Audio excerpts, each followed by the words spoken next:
intense interest aroused by the public by what was known at the time as the Styles case has now, thankfully, somewhat subsided. Nevertheless, in view of the worldwide notoriety which attended it, I have been asked, both by my friend Hercule Poirot and the family themselves, to write an account of the whole story.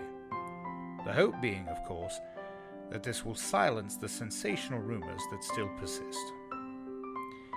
So, this is my attempt to do just that, to set down a brief explanation of how I came to be connected to the entire affair and what transpired. I had been invalided home from the front and was given a month's sick leave. I had been at a loss as to how to occupy my time, as I had no near relations or close friends, when I ran into a former friend of mine.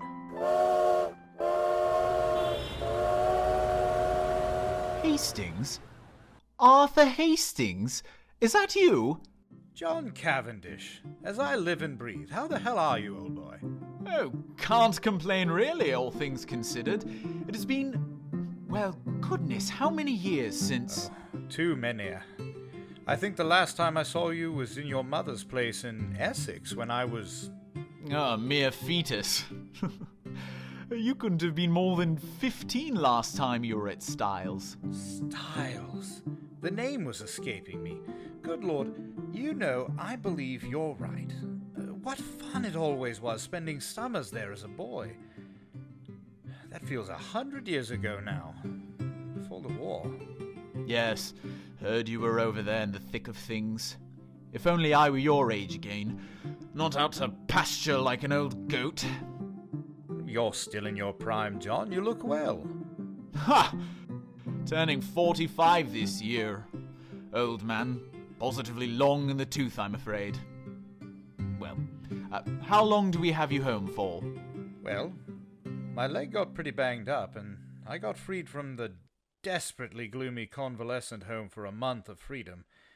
So, depending on how things look, I may be headed back to the front then. A month? Practically an eternity. How wonderful. Where are you spending it? Well, there I'm not sure. I was actually going to look into perhaps finding some accommodations in the city while I'm here. London is no place to recover, old boy. Don't you want to get away from the smoke and the fog? Wait, I just had the most marvellous idea. Why don't you come and join us at Styles? The mater would be delighted to see you again after all these years. How is your mother? Keeping well, I trust? Oh, yes. I suppose you know she has married again. Has she? No, I hadn't heard. Yes, he's a rotten little bounder too. I can tell you, Hastings, it's making life jolly difficult for us all. As for Evie, you remember her, don't you? No. Oh, she must have been after your time. She's the mater's factotum, companion, and jack of all trades. A great sport. Good old Evie. She's not precisely young or beautiful, but loyal as a bloodhound, and as game as they make them. Even Mary likes her. Mary? Oh, how stupid of me. Mary is my wife. You will get along with her like a house on fire. Anyway, where was I? Your mother's husband? Oh, yes, that fellow. He turned up from nowhere on the pretext of being a second cousin or something of Evie's, though she didn't seem to be particularly keen to acknowledge the relationship. The fellow is an absolute outsider, anyone can see that. He's got a great black beard and wears patent leather boots in all weathers. But the mater was drawn to him at once, took him on as a secretary. You know how she's always running 100 societies. I do remember that being her way, yes. Well, and of course the war has turned hundreds into thousands. No doubt the cat was rather useful to her. But you could have knocked us all down with a feather when 3 months ago she suddenly announced that she and Alfred were engaged.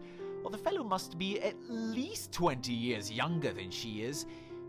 It's simply bare-faced fortune hunting, but there you are. She married him. It must be a difficult situation for you all. Difficult? Damnable, more like. Anyway, must dash. Let us make a plan for your visit before I go.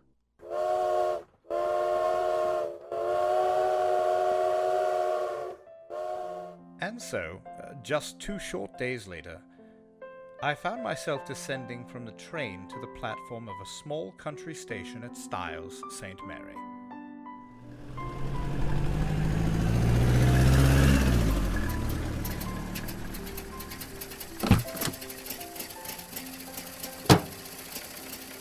Hello again, Hastings, old boy. Ready for some fresh country air?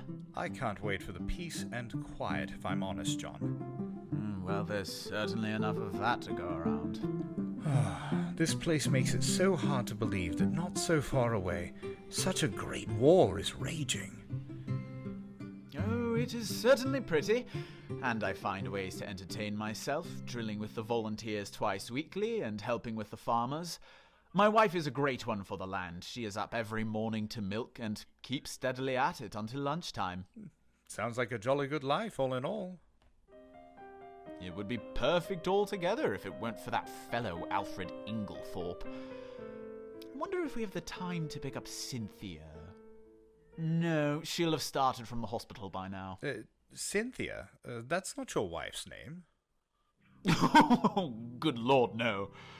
She's my mother's protégée, daughter of an old school friend of hers. Cynthia's father was a crooked solicitor who came a cropper, and the girl was left an orphan and penniless. Mother swooped in, and she's been with us nearly 2 years now. She works at the Red Cross Hospital in Tadminster, just 7 miles away. Ah, here we are. And here's good old Evie waiting to greet us. Ah, John, returning home with our wounded hero. In the flesh. Mr. Hastings, Miss Howard. A pleasure, Miss Howard. No, pleasure is all mine.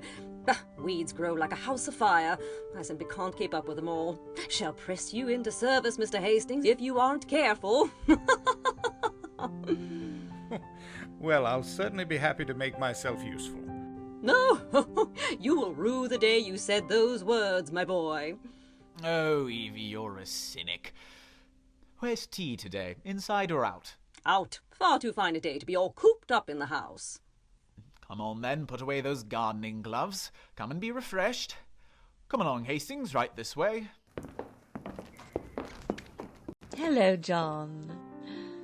Evie, I've been calling you for ages. Well, you know how focused I am when it comes to battling the blight of those weeds.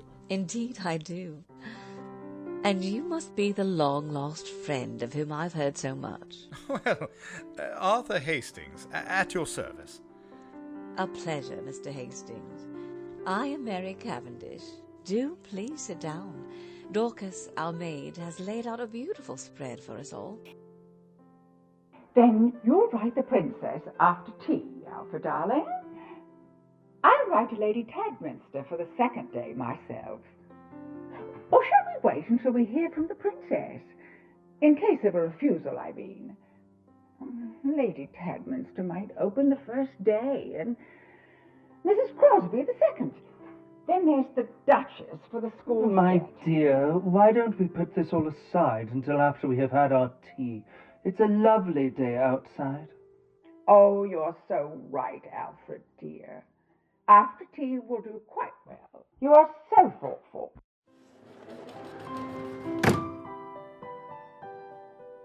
Why, if it isn't delightful to see you again, Mr. Hastings, after all these years. Alfred, darling, Mr. Hastings, my husband. This is a pleasure, Mr. Hastings. Emily, please allow me. That cushion looks a little damp. Oh, dearest Alfred, you do take such good care of me. Don't you all think so? So, tell me, Mr. Hastings, is soldiering your regular profession? Oh, no. Before the war, I was in banking. Ah. With who? Lloyd's. And you will be happy to return to that after the war is over? Perhaps. Either that or a fresh start altogether. That sounds like a wonderful plan. So, Mr. Hastings, do tell me, if you could simply consult your inclination, which profession would you really choose? Well, that depends. No secret hobby? Do tell me. You're drawn to something. Everyone is. Usually something absurd. Mary, don't pester our guests so. Not everyone is given to extensive flights of fancy like you are. I'm sorry, Mr. Hastings. I didn't mean... No, you're not pestering me at all.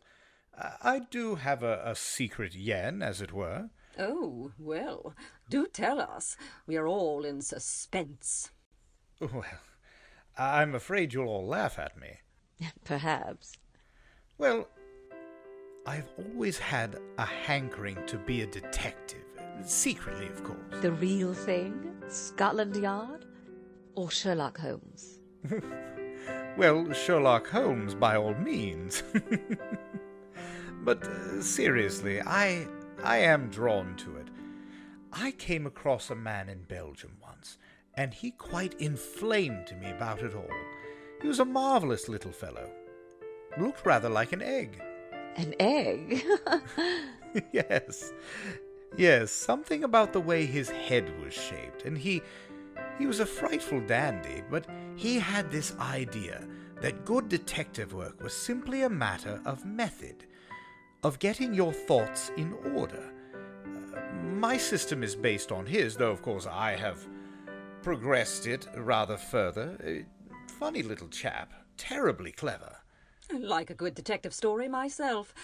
Not a nonsense and tommy-rot written, though. All that criminal discovered in the last chapter, everyone dumbfounded. Real crime. You'd know at once. Well, there have been a great number of undiscovered crimes. Oh, I don't mean the police. What do they know? I mean real people at the heart of it, so to speak. The family. You couldn't hoodwink them all. Someone would know.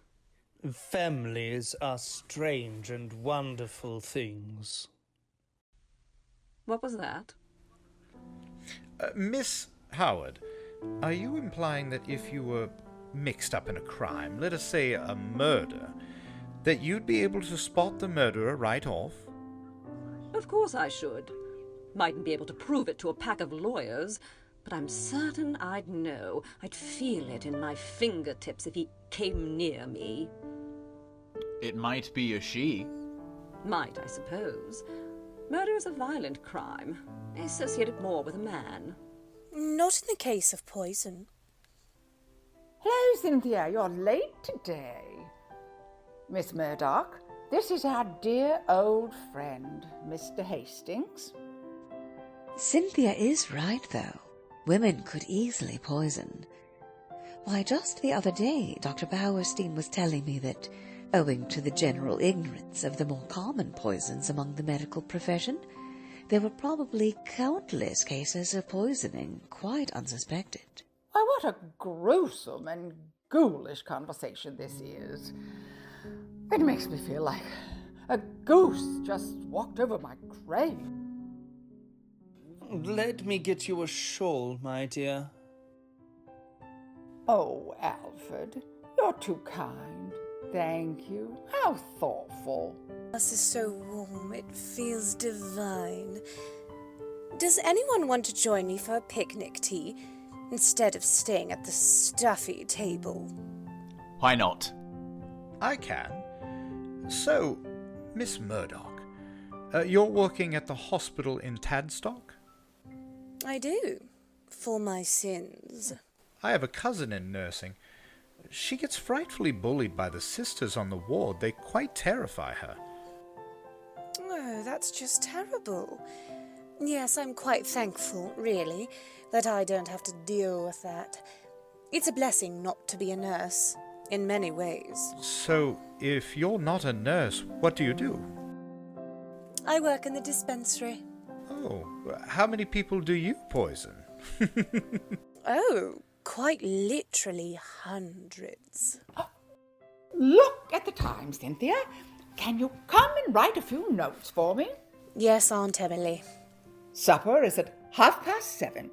We have given up late dinner for quite some time now. Lady Tadminster has done the same, all part of the war effort. Nothing is wasted here, not a scrap. We really are quite a war household, Mr. Hastings. Come, John will show you to your room.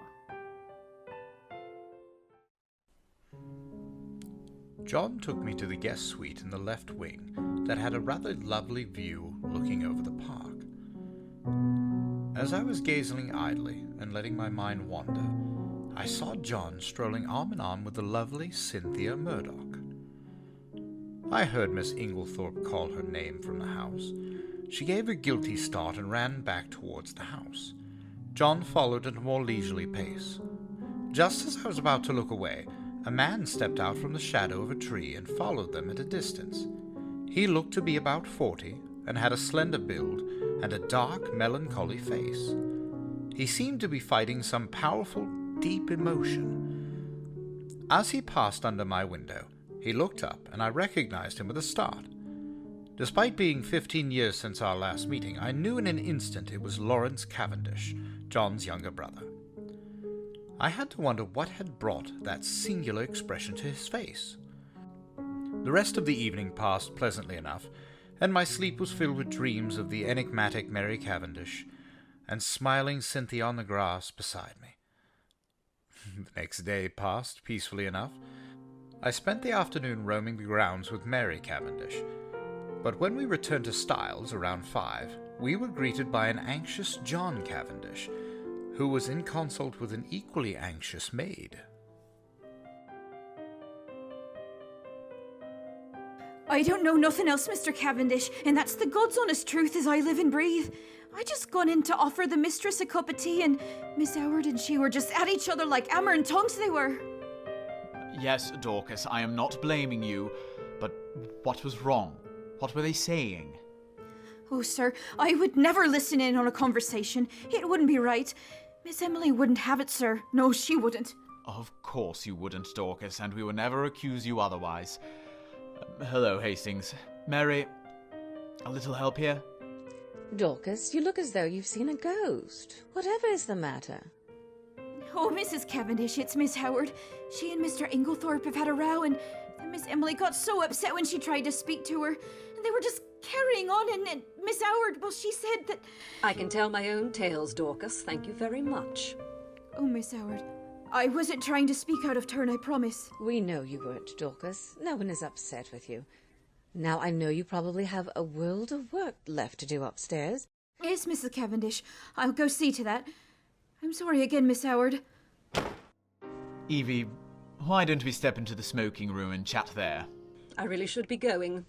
I know when I'm not welcome. Evie, that's simply not true. Please.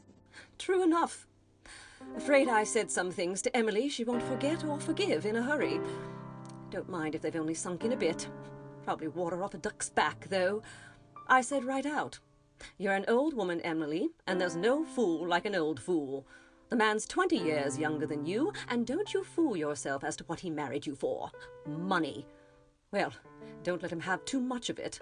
Farmer Rakes has got a very pretty young wife. Well, just ask your Alfred how much time he spends over there." She was very angry, naturally. I went on. "I'm going to warn you whether you like it or not. That man would as soon murder you in your bed as look at you. He's a bad lot. You can say what you like to me, but remember what I've told you. He's a bad lot." What did she say? "Darling Alfred, dearest Alfred, wicked calumnies, wicked lies, wicked woman, to accuse her dear husband. The sooner I left her house, the better off. So I'm off." Evie, surely you don't have to go now. This very minute, I mean. I'm afraid I do. I'm so very sorry. So very, very sorry. I'll go and check the train schedule for you. I'll go with you. Perhaps we can speak to the mater, John. See if we can talk some sense into her. Excuse us. So sorry this has happened. I need to go and attend to Mr. Hastings, you're honest. I can trust you? What's that? Oh, I like to think I'm trustworthy, yes. Look after her, Mr. Hastings. My poor Emily. There are a lot of sharks, all of them. Oh, I know what I'm talking about. There isn't one of them that's not hard up and trying to get money out of her. I've protected her as much as I could. Now I'm out of the way, they'll impose upon her. Of course, Miss Howard. I'll do everything I can, but I'm sure you're excited and overwrought. Young man, trust me.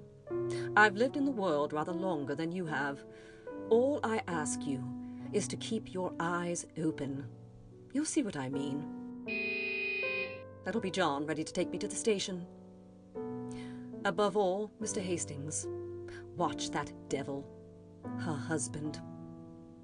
Yes, I am afraid, very much afraid of what he will do. Like a hawk, Mr. Hastings, like a hawk. Miss Evelyn Howard's words echoed around in my mind, and I resolved to be on the lookout. There seemed to be an odd unease in the halls of Styles. I was going to take a brief constitutional around the grounds to clear my head, when I happened upon a curious tete-a-tete in the front steps.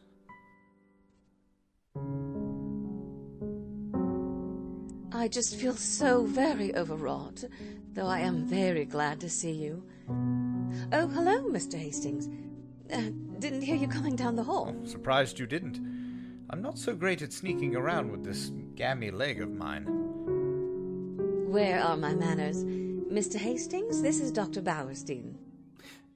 A pleasure, Mr. Hastings. Mrs. Cavendish was just telling me that Miss Emily had an old friend visiting. How long will you be staying? Oh, for at least a few weeks. You have been in the war? Yes, at the front. I am certain you will enjoy the peace and quiet of our little village. I know that I do. And what brought you down to this part of the world, Doctor? I too was perhaps in need of a little peace and quiet. Oh, hello, Lawrence. Where are you coming from? Hello, Mary. Hastings, I was just coming to find you. Haven't had the chance to properly catch up with you as yet. Dr. Bauerstein, I didn't know you were here. He just stopped by. And I must be going. Mrs. Cavendish, thank you for your hospitality. So soon? Hastings, care to come for a stroll? I thought we could walk down to the village. Mary, tell John I want to speak to him later on, will you? Oh, would love to. Was just on my way out myself. Nice to meet you, Doctor. And you, Mr. Hastings. He's a rather unique fellow. Quite. Mary is just besotted with him. It drives John insane. Bauerstein is a specialist who had some sort of a nervous breakdown, and he's down here to recover. Apparently, he's one of the greatest living experts on poisons. Very brilliant man. Yes, a very brilliant man. Look here, Hastings. I've been worried about something and wanted to bend your ear. Evening, gentlemen. It's a beautiful night, isn't it? Good evening, Mrs. Rakes. It certainly is.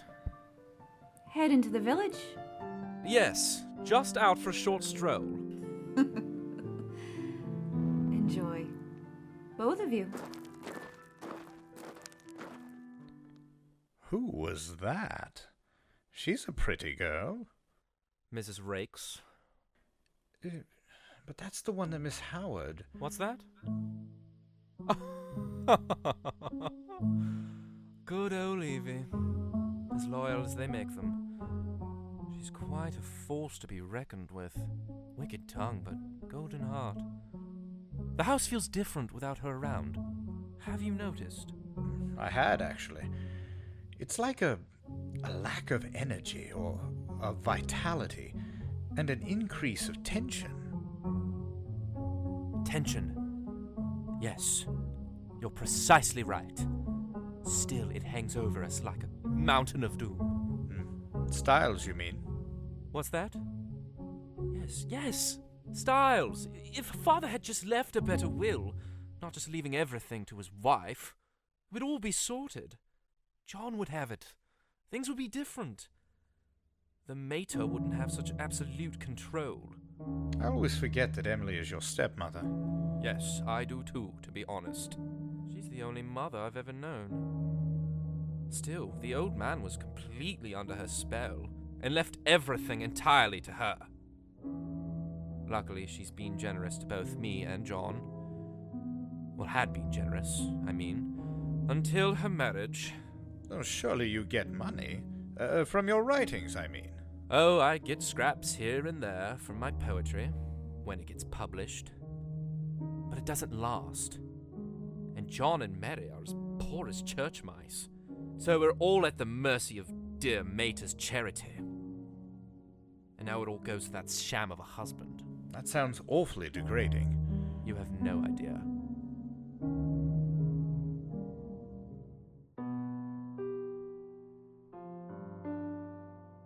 The tense atmosphere and varied characters must have gotten to me. I slept fitfully that night.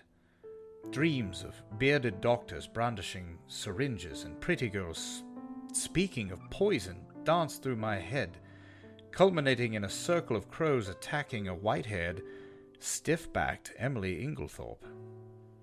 The next morning, Lawrence and I resolved to make a visit to Cynthia in her dispensary.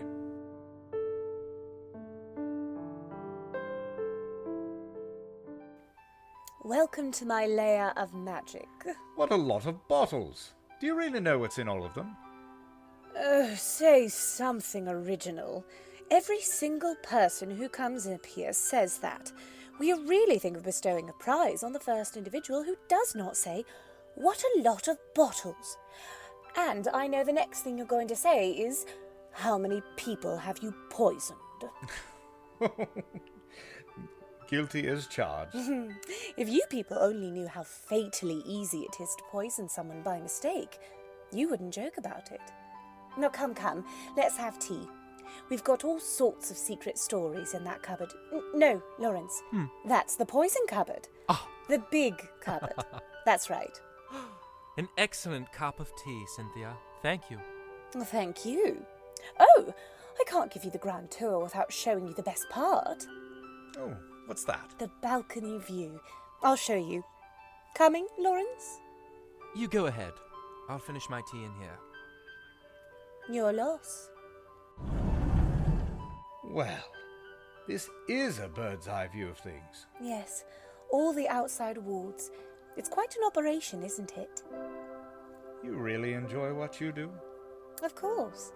It's nice to be in the thick of things. I suppose it is. Well, you've had the grand tour now. Let's not leave Lawrence sitting by himself in there. Just having a look around in here, Cynthia. Really is rather a treasure trove, isn't it? Well, I'm ready to leave the trove alone and call it tonight. May I ride back with you? Oh, that reminds me. Can we pop by the post office before they close? I'm in desperate need of some stamps. Of course. Let us away.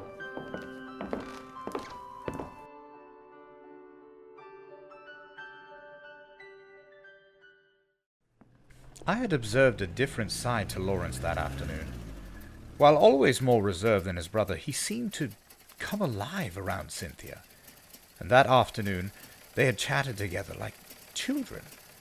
I was in for a much larger surprise when we stopped by the post office that afternoon, however, in the shape of an old friend. Mon ami Hastings. It is indeed mon ami Hastings. Poirot, this is a very pleasant meeting for me. Miss Cynthia, this is my old friend, Monsieur Poirot, whom I have not seen for years. Oh, we know Monsieur Poirot, but I had no idea he was a friend of yours. Yes, indeed, I know Mademoiselle Cynthia. It is by the charity of that good Mrs. Inglethorp that I am here. Emily Inglethorp? My goodness, what a small world. Yes, my friend. She had kindly extended hospitality to 7 of my country people who... alas, are refugees from their native land. We Belgians will always remember her with gratitude.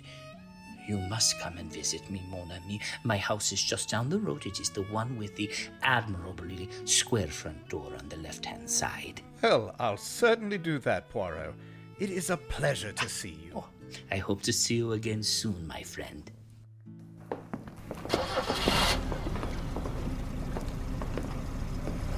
He is such a dear little man. He is quite a character.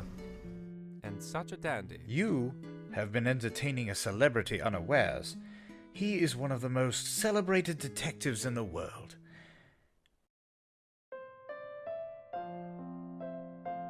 And for the rest of the journey home, I regaled them with tales of the exploits of one Hercule Poirot.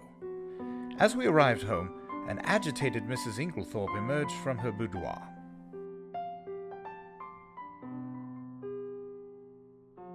Oh, so you're back. Is anything wrong, Aunt Emily? Certainly not. Why should there be? Dorcas, Yes, ma'am. bring some stamps into my boudoir. Yes, ma'am. Right away. Begging your pardon, ma'am, but you're looking awful tired. Don't you think you ought to go to bed? Perhaps you're right, Dorcas. Yes. No, not now. I've some letters I must finish by post time. Have you lighted the fire in my room as I told you? Yes, ma'am. Then I'll go to bed directly after supper. Lawrence, what on earth is wrong with her? Lawrence? Oh, I suppose he didn't hear me. I need to go and check. Excuse me.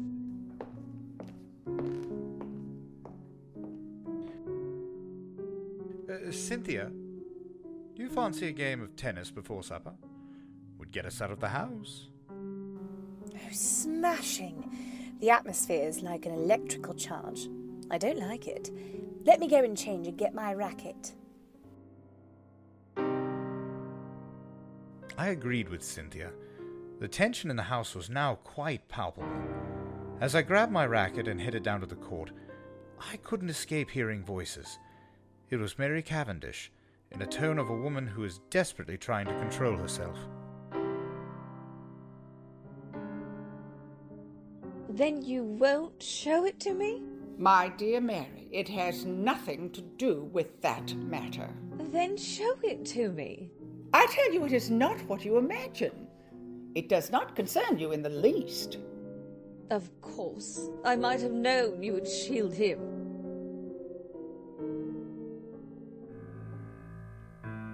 The voices faded out as I moved out of earshot. Cynthia awaited me, grinning ear to ear, a direct foil to the tragic angst I had heard in the voice of Mary Cavendish. There you are. It's been a real old bust-up. She found him out at last. But Aunt Emily, she's finally seen him for who he really is, her wicked husband, I mean. She's going to send him away and never speak to him again. Isn't it wonderful? as I looked at Cynthia's smiling face, I had a sinking feeling in the pit of my stomach, and a feeling that everything was actually going terribly wrong. I didn't know how very soon I would be proved correct. Thank you for listening to Murder in Your Ear. We appreciate you. To receive access to specialized content and to continue to support our quality programming, we invite you to visit our brand new Patreon site at www.patreon.com/murderinyour-ear. That's www.patreon.com/murderinyour-ear. And, as always, find us on Facebook and Instagram at NRM Performance and Twitter at Murder Ear.